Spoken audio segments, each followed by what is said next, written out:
Hi, I'm Chris Wilson. As many of you know, aside from game development, I've spent the better part of the last 24 years working on my Magic the Gathering card collection, and during that time I've tracked down a lot of quite difficult to find cards. But there's one in particular I want to talk about today. I want to tell you a story about a card that took me 16 years to find. The card I'm talking about tracking down isn't something crazy and expensive like an original Black Lotus or a Richard Garfield card. Instead, it's a land card that honestly most people laugh at. It's a foreign variant of this card, Arena, which in English is just worth a few dollars. Now, normally for super rare cards, people know exactly where they are. If there's 10 copies of a test print in the world, generally people know who has them, and it's big news when they change hands. And there are 1 out of 1 cards like the One Ring, and everyone knows who has that. And even if the owner isn't willing to part with it, people at least understand how difficult it would be to collect it.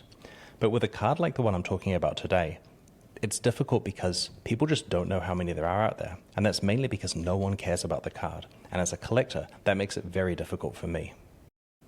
The context for me looking for this card is that my favorite collection to work on is my non-basic land collection. Basically, I'm trying to collect one of every non-basic land card printed between 1993, when the game came out, and late 2021. Now, this sounds straightforward, but Wizards have printed Magic in 11 different languages.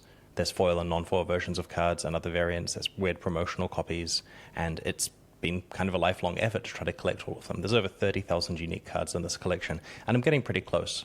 Apart from quite a big pile of Portuguese cards that I'm looking for, I have pretty much everything, so I'm trying to track down the remaining stragglers. To help you understand the context of this card, let's have a look at some of Magic's oldest lands. So, these cards, while expensive, are pretty easy to track down. If you want to get an alpha or a beta card, you just message someone online and they'll sell it to you within a day or so. So in addition to Alpha and Beta, we've got Collector's Edition, International Collector's Edition, Unlimited, Arabian Nights, one of my favorite sets, Antiquities, with all the different Urza land.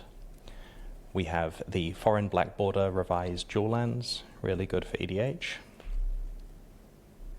Then we have White Border, English and Foreign Dual Lands. The really vibrant summer ones. Legends, and of course, the Dark. So then chronologically we come to the card we're talking about, Arena.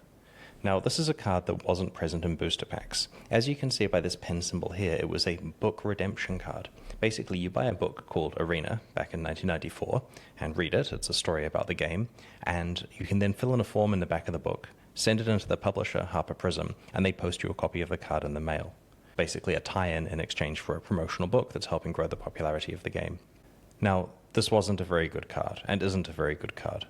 Back in the day, people just didn't play with it. I mean, it's a land that doesn't generate mana. There are much better lands available to put in your decks. This one has an overcosted ability that wasn't super relevant. And it was kind of a joke. Like, a few people would collect it because it's an interesting thing to show off, but it was never worth any money. I can't emphasize enough how unimportant this card is. No one really cares about it. Few people remember it. Thankfully, you can pick it up cheap. Even today, more than 31 years after it was printed, it's just $5. Getting this card is not a problem. There are hundreds of them online available for purchase today. Okay, so what's the issue? Well, there are foreign versions, and my land collection involves collecting all printings of the card. So how were the foreign versions distributed? Well, exactly the same way. There are foreign versions of the books, and if you fill out the form, you get the card. I eventually tracked down a French version of Arena, which as you can see is quite a lot lighter than the English version. I managed to find a Spanish copy, which has a white border, unlike the black borders of the other ones. And on a cruise with my family, where they went to do tourist stuff and I went to the local card store, I found a Portuguese copy. At this stage, I had everything apart from Italian. For many years, the Italian Arena sat there as a hole in my collection. I'd heard that it existed, I just didn't have any proof. It was hard to find people who cared or really acknowledged the card was a thing. And when I did talk to collectors about it, they either told me that it did exist, they had just never seen it before, or that it didn't exist and it was a mistake to look for it. There was specifically a rumor going around that the Harper Prism Arena books were never released in Italian, which means maybe the card was printed but never actually distributed to anyone. In that case, it's kind of a gray area. Do I collect it or do I not collect it? The reason this is relevant is that my long-term plan for the land collection was to store it in a series of binders like this. Once I had most of the lands, I was planning on inserting them sequentially in the binder, leaving a hole for every card that I'm missing.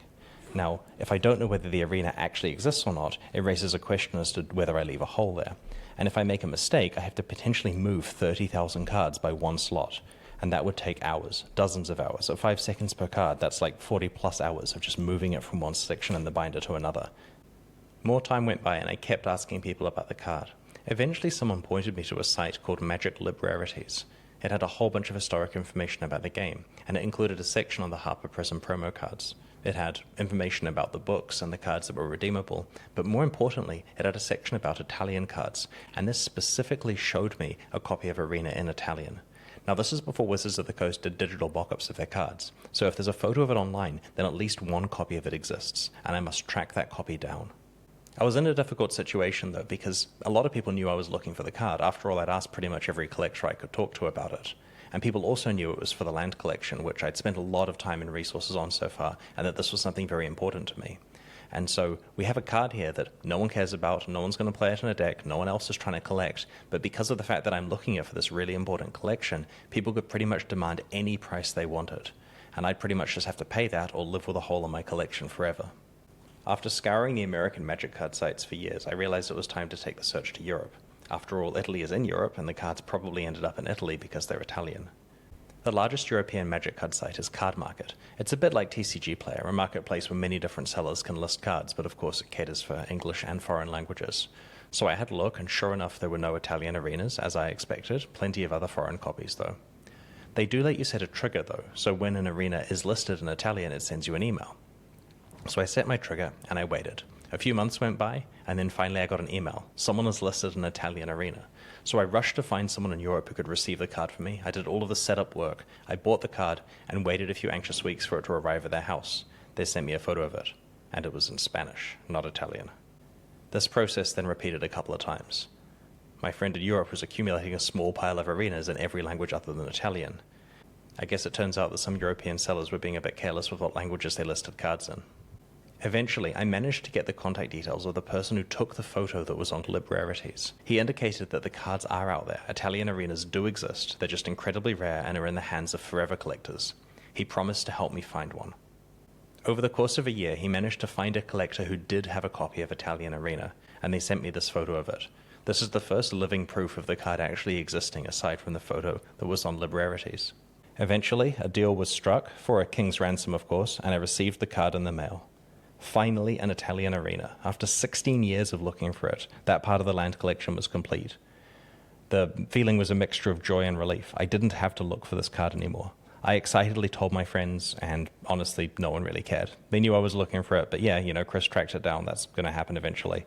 I was happy though, and it really, really made my year. I honestly treasure this card a lot more than a lot of the other ones in my collection because there's such a cool story attached to it. But the story doesn't end there. A few months later, another Italian arena triggered on Cardmarket. It was listed for a fraction of the price of what I paid for this one, but still pretty high by arena standards. I bought it anyway. I wasn't expecting it to be Italian. None of the other ones were. It arrived at my European friend's home, and he sent me a photo of it. And it was also Italian. So now I have two, and I love them.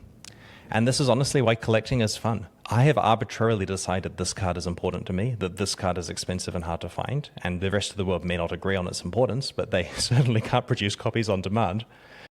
I didn't go into this thinking that out of the 500,000 cards that I have, two of my favorite ones would be random Italian copies of some bad land that had to be redeemed from some book promo in Europe in the mid-90s, but here we are. The story behind them is the important part to me. So you may be wondering, now that I've ticked off Arena, what is the card that today I am missing that's the oldest? And the answer there is a Spanish copy of Floodplain from Mirage. As you can see here, I've got Italian, English, French, German, Portuguese, and Japanese, and no Spanish copy.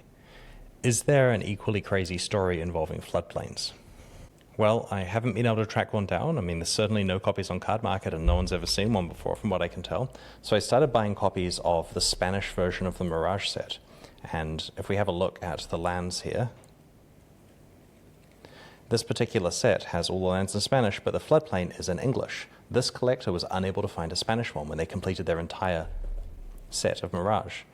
So I bought another Mirage set. And this one here is just missing the floodplain. And so I'm led to believe that it just doesn't exist. I was speaking to someone from Wizards of the Coast about this issue, and they remembered that in Japanese they actually forgot to print Floodplain entirely. But yet I have a Japanese copy of it, so I asked them, how do I have this card that you didn't print, and could the same thing have happened for Spanish? And they said, yeah, I mean, in Japan we had to do a redemption where we printed some extra copies of the missing card, and if you send in some other ones, we'll send you out a Floodplain to fix the problem. I asked them, did the same thing happen for Spanish? Did you forget it there? And they honestly didn't remember. They certainly didn't run a redemption program for Spanish. Maybe this is a local jurisdiction laws thing.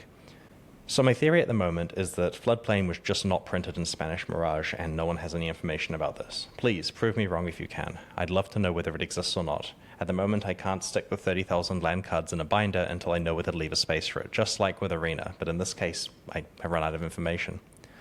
After Floodplain, it gets a lot more simple. For example, this is Dwarven Hold, and I'm missing a Korean copy. That's just because I haven't asked enough Korean people whether they have that card. This is a card that I believe has been printed, and it's just a matter of tracking it down. And there are small holes like that throughout the rest of the collection. I have most of the cards, I'm just missing a few in various languages, to be honest, mostly Portuguese ones, so if you know anyone in Brazil who's good at tracking cards down, please let me know. Thank you very much for coming on this journey with me. It was an intense 16 years trying to track that card down, and I'm really happy that I did in the end. If you enjoyed the video, please like and subscribe, and I'll see you next time.